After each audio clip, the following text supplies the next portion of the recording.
मनीष रक्सौल।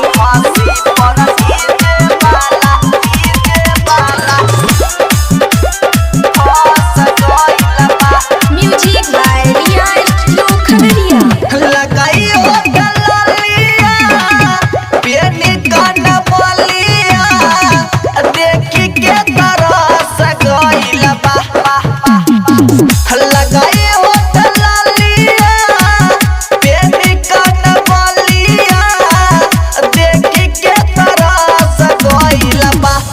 सखी रे हंसी पर डीजे वाला फंस गइल बा।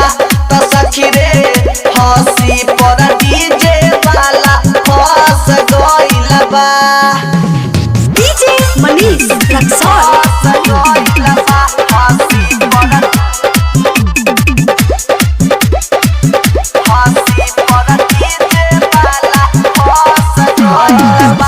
देखी जवानी उता हो गइल पागल, कहता कि तोहरे से दिल बात लागल।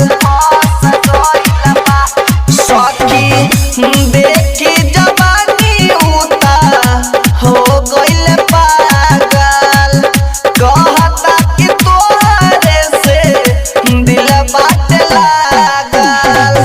एके मुलाकात पा हाथ देके हाथ पा दिलवा के दस गइल बा।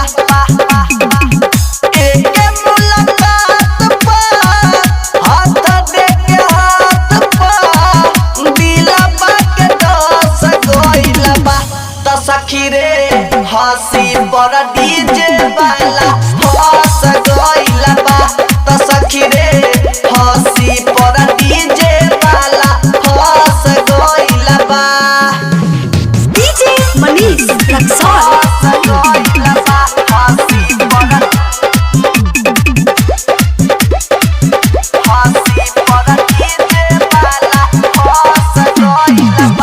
राइटर रूपेश सुमन के कैसे बताई, संजीव सुनहरा लिहले हमके फसाई। सखी राइटर रूपेश सुमन के कैसे बताई, संजीव सुनहरा लिहले हमके फसाई। बोला के डीजे पीछे बैठा के नीचे कोड़बा में कस गइल बा।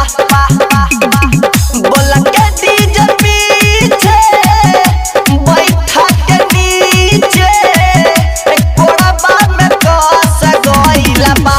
त सखी रे हंसी पर डीजे वाला फंस गइल